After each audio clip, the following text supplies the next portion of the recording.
নমস্কার, আপনারা দেখছেন স্বস্তি বার্তা। কখন আপনার অভদ্রতা করা উচিত? দেখুন, ভদ্রতার সীমা লঙ্ঘিত হয়েছে, আপনার অভদ্রতা করা উচিত। আমি বলবো হ্যাঁ, উচিত। আজকে যুগটা এমন, তারা হচ্ছে আপনি নরম হবেন, তারা গরম হবে। আপনি ভালো ব্যবহার করবেন, আপনার সঙ্গে দুর্ব্যবহার করবে। আপনি আপন করতে চাইবেন, আপনাকে লাথি মারবে। আজকে যুগটাই এমন।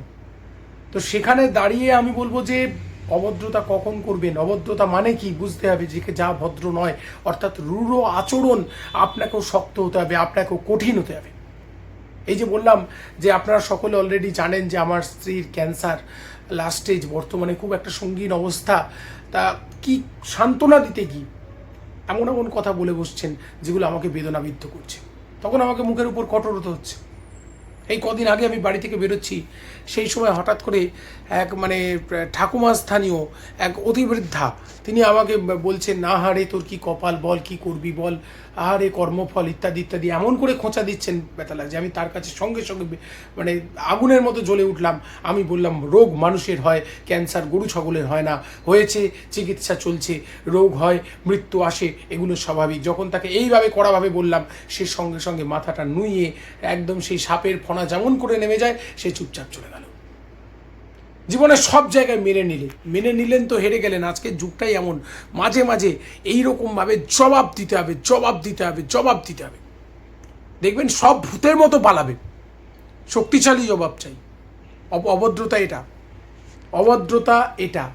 কেউ ভুল করছে, কেউ গুরুজনরা যখন ভুল করে, আমরা সবসময় বলি বড়রা যা বলে সব ঠিক বলে, ছোটরা যা করে সব ভুল।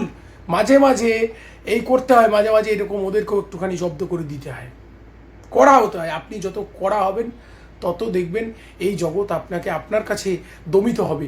আপনি যত নরম হবেন, এই জগৎ আপনাকে তত ভয় দেখাবে। আজকের যুগটাই এটা।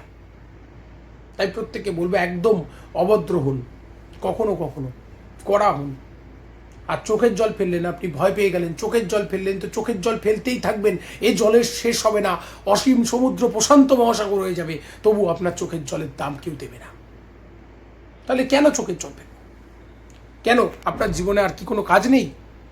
কেন নিজের জীবন নষ্ট করবেন কেঁদে? নো কান্না, নো ভয়, অনলি জয়। বোঝাতে পারলাম? দেখুন, আর বলি যে জীবনে অভদ্র হবেন কাদের কাছে? আপনার সেই সমস্ত আত্মীয় পরিজন যারা আপনাকে চুষে খেতে চায়, যে সেই সমস্ত আত্মীয় পরিজন যারা আপনার নিন্দা করে সমুখ সমরে। হ্যাঁ, তা বলে এমন ভাষা প্রয়োগ করবেন না যা আপনার পিতৃপুরুষকে লাঞ্ছিত করে, পিতৃপুরুষের সম্মান নষ্ট করে, তাই না? শক্ত হন ভেতর থেকে। আপনাকে অপমান করার সুযোগ কেউ পাবে না। শক্ত হন ভেতর থেকে। আমার কথাগুলো ভালো লাগলে সঙ্গে থাকবেন, প্রত্যেকের সঙ্গে থাকবেন। দেখা হচ্ছে পরবর্তী পর্বে। নমস্কার।